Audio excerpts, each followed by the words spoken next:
रामचंद्र जी, सीता मैया। अयोध्या से निकलकर सीता जी और मंत्री सहित दोनों भाई श्रृंगवेरपुर जा पहुंचे। वहां गंगा जी को देखकर श्री राम जी रथ से उतर पड़े। जब निषाद राज गुरु ने एक खबर पाई, तब आनंदित होकर अपने प्रियजनों और भाई बंधुओं को बुला लिया और कंद मूल फल फूल लेकर प्रभु राम की सेवा में उपस्थित हो गए। नाथ, आज मैं भाग्यवान पुरुषों की गिनती में आ गया।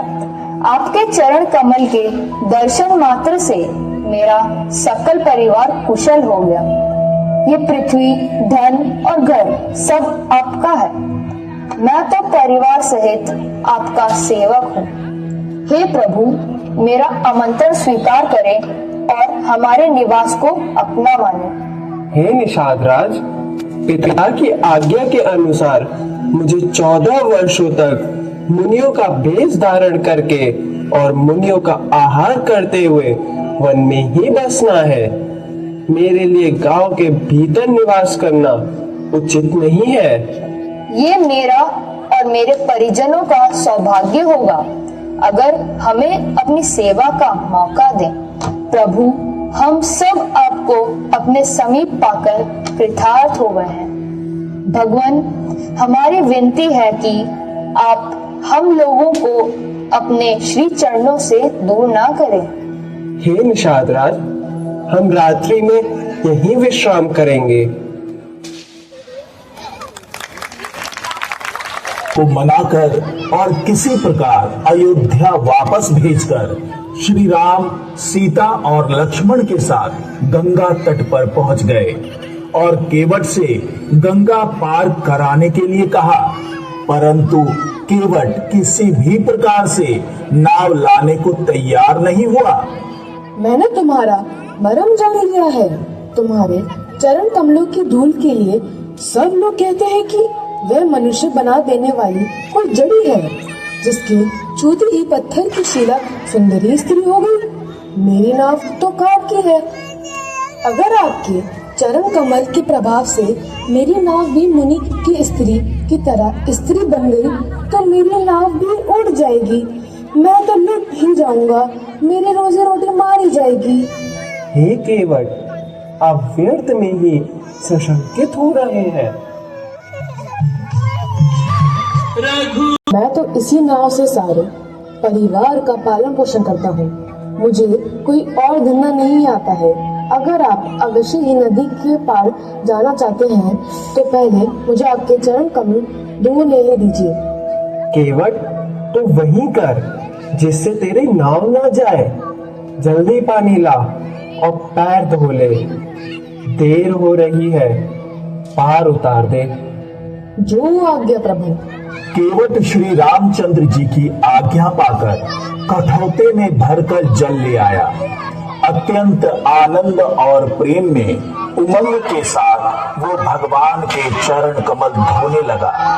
चरणों को धोकर और सारे परिवार सहित स्वयं उस जल को पीकर पहले अपने पितरों को भव सागर से पार कराया, फिर आनंद पूर्वक प्रभु श्री रामचंद्र जी को गंगा जी के पार ले गया।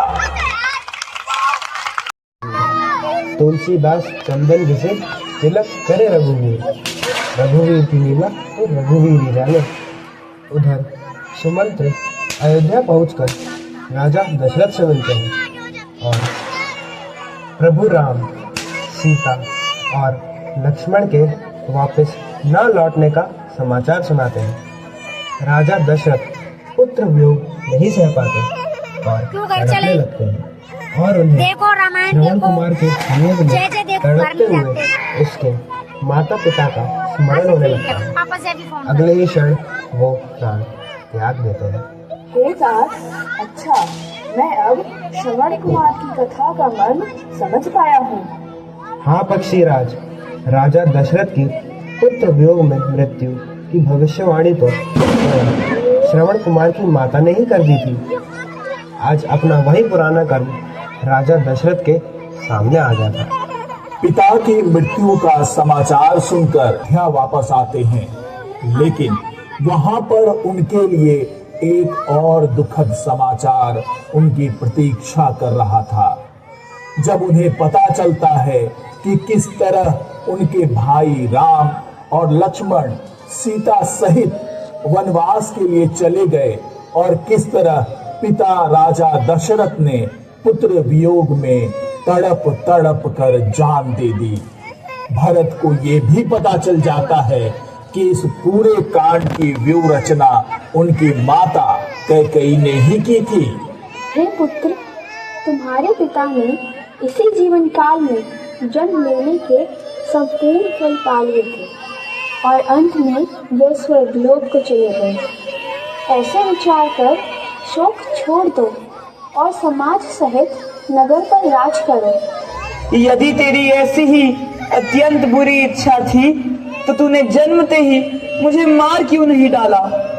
मुझे सूर्य वंश सा वंश मिला, दशरथ जी जैसे पिता मिले, राम लक्ष्मण और शत्रुघ्न जैसे भाई मिले, परंतु हे जननी, मुझे जन्म देने वाली माता तू क्यों हुई? तू ही मेरी माता क्यों हुई? क्यों हुई? मैया तेरे